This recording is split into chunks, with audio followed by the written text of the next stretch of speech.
Assalamualaikum warahmatullahi wabarakatuh. Balik lagi di channel YouTube Edu Story, tempat belajar UTBK yang cozy. Sebelum belajar, jangan lupa subscribe, like, and share. Untuk support kita lebih semangat lagi, bantu pejuang PTN se-Indonesia. Lanjut ke pembahasan soal-soal up to date ya. Jangan lupa berdoa. Halo Eduholik, jika kalian menemukan soal seperti ini, maka kalian perlu mengingat kembali materi mengenai Monera ya atau bakteri. Kita langsung saja ke soalnya. Komponen sel bakteri E. coli yang berperan dalam pembentukan energi adalah seperti yang kita ketahui bahwasanya bakteri itu tergolong ke dalam sel yang bersifat prokariotik ya. Jadi bakteri itu adalah bakteri dengan jenis sel prokariotik, di mana ciri khas dari sel prokariotik ini diantaranya adalah yang pertama, tidak ada membran inti atau karioteka. Jadi seperti yang bisa kalian lihat pada gambar, karena tidak ada membran inti, maka DNA-nya tersebar begitu saja di dalam sitoplasma ya. Tidak seperti eukariotik yang DNA-nya dibungkus oleh membran inti. Yang kedua, ciri khas dari sel prokariotik adalah tidak ada organel sel.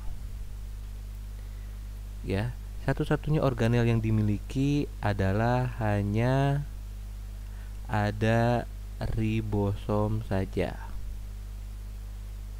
Nah, kenapa hanya ada ribosom saja? Karena ribosom ini juga diperlukan oleh bakteri untuk proses sintesis protein ya.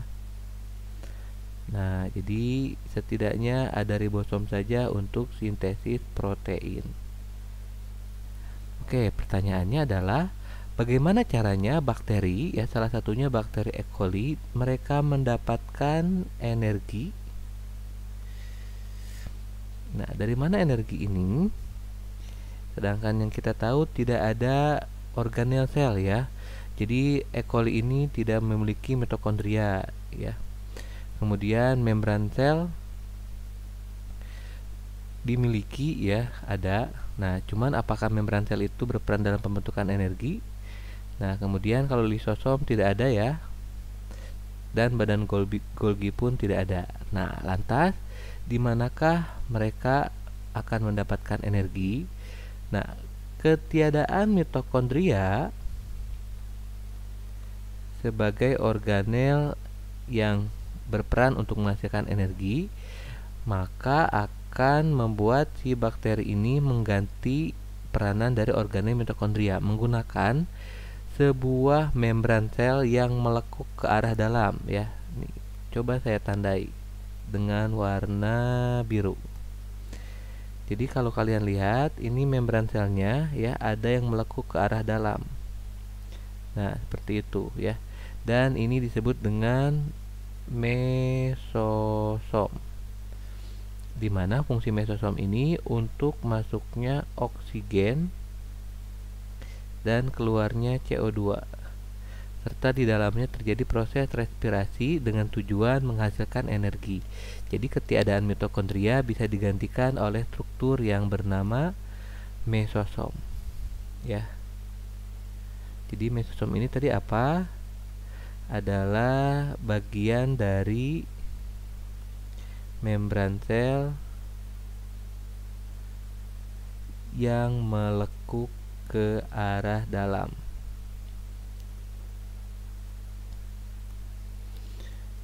Nah, di mana di dalamnya itu terjadi proses respirasi dengan tujuannya untuk menghasilkan energi. Ya. Jadi lebih spesifiknya adalah mesosom ya, bukan membran sel. Karena kan membran sel itu ada dua tipe. Ada yang melekuk ke arah luar, ada yang melekuk ke arah dalam. Yang melekuk ke arah luar itu akan membentuk pili. Nah, ini akan membentuk struktur pili ya. Pilih berpelan dalam proses konjugasi. Sedangkan yang melengkung ke arah dalam jadi mesosom yang berperan dalam proses respirasi untuk menghasilkan energi. Oleh karena itu, jawaban yang paling tepat adalah mesosoma. Oke, jadi seperti itu ya penjelasannya mengenai respirasi pada makhluk prokariotik. Sampai di sini aja, sampai ketemu lagi di soal dan pembahasan selanjutnya. Halo Eduholik, jika kalian menemukan soal seperti ini, maka kalian harus mengingat kembali konsep tentang Kingdom Plantae ya, yaitu suatu bab yang ada di kelas 10. Langsung saja ya, kita ke soalnya. Pernyataan mengenai bambu berikut adalah benar kecuali A. Bambu dapat berkembang biak dengan organ vegetatif. B. Bambu dapat berkembang biak dengan biji. C. Bambu merupakan tumbuhan berbunga. D. Batang tidak bercabang. Dan E. Rizoma tua bercabang. Oke, jika kalian lihat ya, untuk setiap optionnya nampak semuanya benar. Mungkin ada yang mengira apakah ini soal ralat? Kita lihat fakta tentang bambu yang mungkin tidak semua orang tahu. Kita mulai dari karakteristik bambu itu sendiri seperti apa ya. Jadi untuk karakteristik bambu, yang pertama, bambu itu termasuk kelompok Anthophyta ya. Anthophyta itu artinya tumbuhan-tumbuhan yang memiliki atau berkembang biak dengan bunga ya. Jadi berkembang biak dengan bunga. Jadi bunga ini sebagai alat perkembang biakannya. Itu yang pertama. Yang kedua, karakter dari bambu adalah bahwasanya bambu itu termasuk kelas monokotil. Nah, kelas monokotil itu bisa kita klasifikasikan ya, atau jabarkan ke dalam 5 ciri khas monokotil. Ya, dilihat dari A, B, C, D, F. Ini ciri khas dari monokotil bisa kalian lihat dari A, B, C, D, F. A dari apa? A itu bisa kalian lihat dari akarnya. Baik, akar monokotil itu dia bersifat serabut. Oke, yang kedua B, lihat dari batangnya. Ciri khas dari monokotil itu batangnya tidak bercabang. Selanjutnya yang C, bisa dilihat dari kotiledonnya. Kotiledon itu keping biji ya. Jadi dia untuk monokotil hanya memiliki satu keping saja. Kemudian yang D, bisa dilihat dari struktur daunnya, bahwasanya monokotil itu memiliki ciri daun dengan peruratan sejajar atau melengkung. Dan yang F, kita lihat dari flowernya, jumlah mahkota bunga.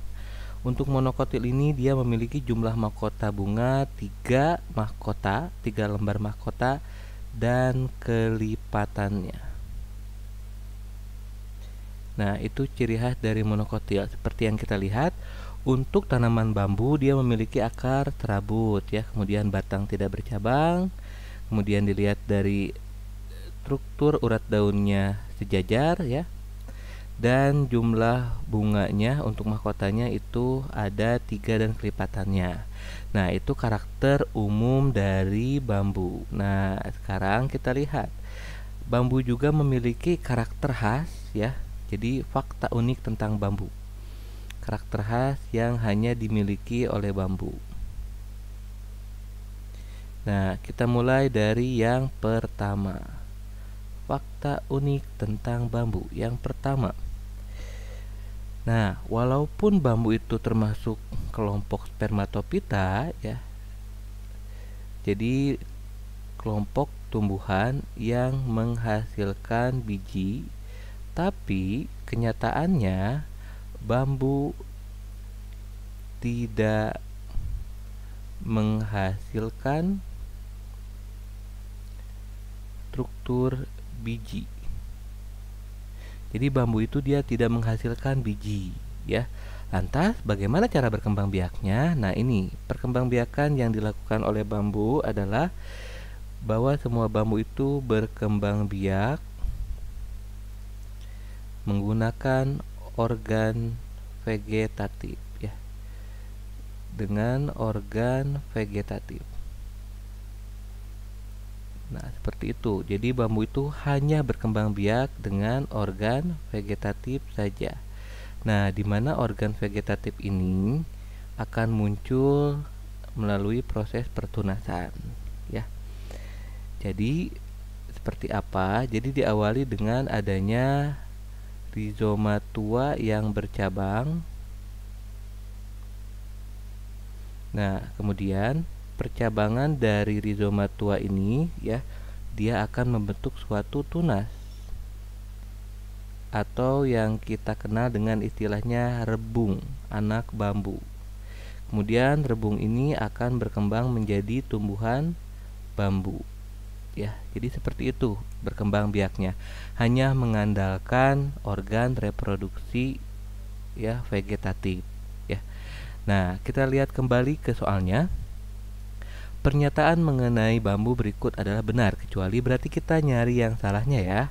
Bambu dapat berkembang biak dengan organ vegetatif, betul ya? Nah, dengan cara tunas. Yang kedua, bambu dapat berkembang biak dengan biji, salah ya. Walaupun bambu itu spermatopita, tapi dia tidak menghasilkan biji. Oleh karena itu, jawabannya yang B. Oke, kita lihat jawaban yang lain. Bambu merupakan tumbuhan berbunga, benar ya. Bambu tidak bercabang batangnya, benar, karena dia monokotil, dan rizoma tua bercabang membentuk tunas, seperti itu. Oke, jadi itulah fakta unik mengenai bambu. Ya, itu aja pembahasan untuk soal ini. Sampai berjumpa kembali di soal dan pembahasan selanjutnya. Halo Edoholik, jika kalian menemukan soal seperti ini, maka kalian perlu mengingat kembali konsep tentang keanekaragaman hayati. Langsung saja kita masuk ke soalnya. Monyet kecil surili atau Presbit comata adalah hewan yang dilindungi di Taman Nasional A. Lorelindu di Sulawesi, B. Ujung Kulon di Banten, C. Baluran di Situbondo, D. Gunung Luser di Aceh, dan E. Meru Biteri di Banyuwangi. Oke.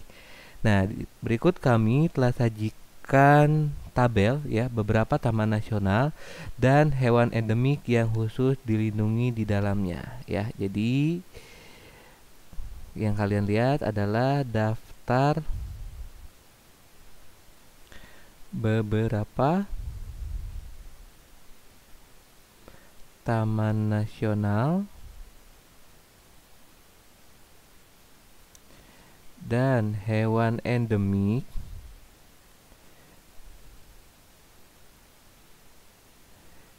yang dilindungi di dalamnya, ya. Jadi ini daftar tabelnya. Oke, perlu diketahui, ya, definisi tentang hewan endemik, ya. Nah, jadi apa itu hewan endemik? Jadi hewan endemik itu nih, ya, saya beri keterangan, adalah hewan yang hanya dapat dijumpai di tempat tertentu saja, ya. Jadi hanya ada di daerah tertentu saja dan tidak bisa kita jumpai di tempat yang lain. Adapun lawan kata dari endemik, ya. Nah, lawan kata endemik itu adalah hewan yang bersifat kosmopolis atau hewan yang bisa kita temui di banyak tempat. Hewan kosmopolis ini seperti unggas, ya, ayam. Nah, di mana-mana pasti kita bisa menemukan ayam. semut ya, semua serangga adalah kosmopolit, seperti itu. Oke, kita langsung saja masuk ke tabel tentang Taman Nasional dan hewan endemik yang dilindungi di dalamnya. Oke, kita lihat ya. Yang ditanyakan itu adalah monyet kecil surili ya. Yang ditanyakan di soal adalah monyet kecil surili. Nah, kita lihat. Apakah di Lorelindo Sulawesi? Di Lorelindo Sulawesi itu hanya melindungi hewan endemik, anoa, kera hantu, dan kuskus.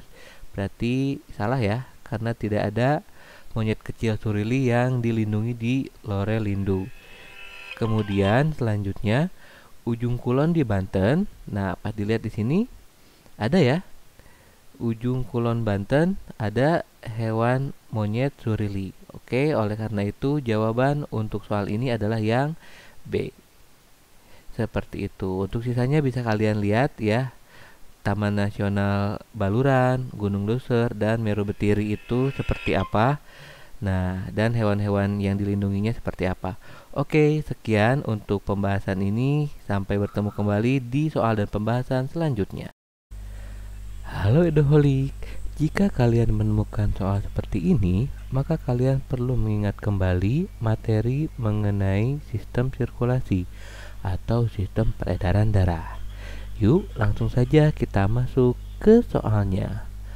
Bagian pembuluh darah yang berperan dalam proses kontraksi otot sehingga terjadi aliran darah adalah tunika, A. Intima, B. Media, C. Adventitia, D. Elastica interna, atau E. Elastica externa. Oke, sebelum itu mari kita lihat dulu ya tentang struktur dari pembuluh darah. Oke, pembuluh darah itu sendiri terdiri dari 3 lapisan otot yang melintang dari arah dalam keluar. Lapisan paling dalam itu ada tunika intima ya. Ini lapisan paling dalam. Ya, jadi ini yang lapisan terdalam. Kemudian setelah lapisan tunika intima, lapisan tengah itu ada tunika media. Ini adalah lapisan tengah. Dan lapisan terluar ada tunika eksterna ya. Nah, ini adalah lapisan paling luar. Oke, seperti apa fungsi dari masing-masing lapisan? Mari kita ulas satu per satu. Mulai dari tunika intima. Nah, tunika intima ini dia berperan dalam proses kontraksi pembuluh darah. Ya, dengan adanya kontraksi pembuluh darah, maka darah bisa mengalir selama berada di dalam pembuluh darah. Itu fungsi dari lapisan pertama, tunika intima. Kemudian selanjutnya yang kedua itu ada tunika media, bagian tengah ya. Tunika media itu dia berperan dalam suplai oksigen dan juga nutrisi ya. Tentunya disuplai ke bagian tunika intima ya, karena tunika intima itu kan adalah bagian otot yang sel-selnya mengalami kontraksi sehingga butuh energi. Oleh karena itu butuh oksigen dan nutrisi sebagai sumber energinya. Kemudian yang ketiga, lapisan terluar itu ada tunika eksterna. Nah, di mana tunika eksterna ini dia berperan sebagai proteksi ya. Jadi pelindung dari pembuluh darah. Nah, di antara tunika-tunika ini terdapat transisi ya atau lapisan pembatas. Di mana di antara tunika intima dan media, nah ini ya ada yang namanya lapisan interna elastik ya atau interna elastik lamina. Dia membatasi antara media ya dengan intima. Nah, ini pembatasnya. Kemudian di antara tunika media dan eksterna juga ada pembatas, yaitu lapisan eksterna elastik. Nah, ini juga lapisan yang membatasi antara media dengan eksterna. Oke, kita kembali lagi ke soalnya. Bagian pembuluh darah yang berperan dalam proses kontraksi otot sehingga terjadi aliran darah adalah tunika. Tadi yang berperan sebagai kontraksi otot adalah tunika intima. Oke, maka jawabannya yang A. Jadi seperti itu. Oke, begitu saja pembahasan untuk soal ini. Sampai berjumpa kembali di soal dan pembahasan selanjutnya. Halo Eduholik, jika kalian menemukan soal seperti ini, maka kalian harus mengingat kembali materi mengenai reproduksi sel, di mana salah satu babnya adalah tentang gametogenesis pada tumbuhan. Oke, kita langsung saja ke soalnya ya. Bagian biji yang triploid atau 3N pada kacang tanah Arasis hypogea adalah A. Ovul, B. Embrio, C. Ovarium, D. Endosperm, dan E. Daging buah. Oke, untuk lebih memudahkan dalam menjawab pertanyaan ini, maka di sini saya sajikan gambar dari proses pembuahannya, ya. Nah, di mana pada tanaman kacang tanah, ya, itu termasuk ke kelompok Angiospermae, ya, di mana terjadi pembuahan ganda. Pembuahan ganda pada Angiospermae. Dalam hal ini contohnya adalah kacang tanah. Oke, jadi pembuahan yang pertama itu terjadi antara inti generatif 1 dengan ovum. Nah, di mana inti generatif 1 ini dia bersifat haploid, ya. Kromosom haploid yang akan membuahi ovum, ya, dengan kondisi kromosom haploid juga membentuk zigot yang diploid, di mana kemudian zigot ini akan berkembang menjadi biji. Nah, oke. Maka oleh karena itu, ya, di sini inti generatif 1 saya tandai dengan warna biru, ya, yang akan membuahi sel telur, ya, nantinya akan membentuk zigot yang 2N. Nah, jadi ke sini ya, ini ke sini akan membentuk zigot. Oke, kemudian yang kedua itu ada peleburan antara inti generatif 2 yang kromosomnya haploid yang akan melebur dengan inti kandung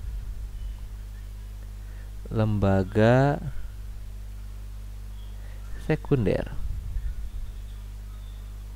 yang bersifat kromosomnya diploid.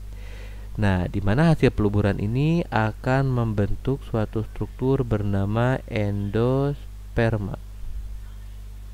Ya, endosperma itu bersifat inti generatif 2-nya haploid, IKLS-nya diploid, berarti triploid. Di mana kemudian endosperma ini akan berkembang menjadi kulit buah. Seperti itu, ya. Jadi pembuahannya ganda, ada pembuahan pertama inti generatif 1 melebur bersama ovum membentuk zigot, dan ada pembuahan kedua inti generatif 2 melebur bersama inti kandung lembaga sekunder. Oke, kita kembali lagi ke soalnya. Oh ya, sebelumnya kalau digambar berarti ini saya tandai dengan warna merah, ya. Inti generatif 2 yang akan melebur bersama inti kandung lembaga sekunder ya. Nah, kemudian selanjutnya akan membentuk endosperma.